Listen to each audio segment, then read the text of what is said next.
اگر در دوام کمتر از یک هفته کنگرس بر سر طرح بودجه که باعث اختلاف در داخل حزب جمهوری خواه شده است به سازش نرسد، کاری حکومت قطع یا خود شت‌داون می شود. گروهی از محافظه‌کاران راستگرا تهدید نمودند که علیه رئیس مجلس نمایندگان کوین مکارتی برای سازشش با پرزیدنت جو بایدن که در اوایل سال جاری برای جلوگیری از دفالت قرض ملی صورت گرفت، اسیان نموده او را برکنار خواهند کرد.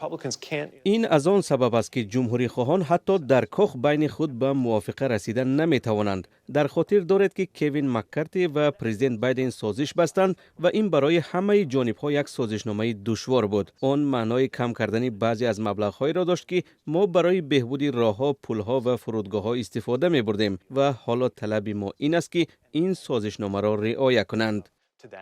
گروه جمهوری خواهان که اعضای حزب نظارت کننده در مجلس نمایندگان هستند، می‌خواهند خراجات داخلی و اینچنین پشتیبانی آمریکا از اوکراین در جنگ دوامدارش با روسیه کم کرده شود. پرزیدنت بایدن هفته گذشته رئیس جمهوری اوکراین ولادیمیر زلنسکی را پس از سخنرانیش در مجمع عمومی سازمان ملل متحد در نیویورک در کاخ سفید پذیرفت.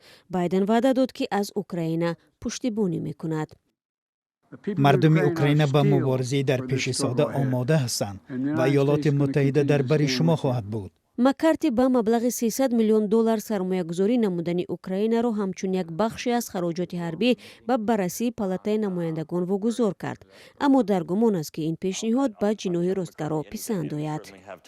من همه روزه در کنار کوین مکارتی خواهم بود. ما هنوز فرصت داریم، ولی او در موقع خیلی سختی قرار گرفته است، زیرا مخالفان از اون میخواهند که قانونهای دو حزبی را پیشنهاد نکند. میگویند ما نمیخواهیم که شما آواز دموکرات ها را برای پیشگیری از قطع کار حکومت استفاده نمایید، اما خودشان از آوازهای دموکرات ها استفاده میبرند تا به شت‌داون آورده رساند. در پالاتای نمایندگان حزب مکارتی اعضای کم دارد. تنها 5 نفر از جمهوری خواهان کافی است تا همه قانونی را که اکثریت طرفداری نمودند خلل دور کنند. اگر قانونگذاران حتی سری طرح مبلغ گذاری کوتاه مدت به موافقه نآیند، از ساعت 12:01 یکم اکتبر کاری حکومت قطع می شود.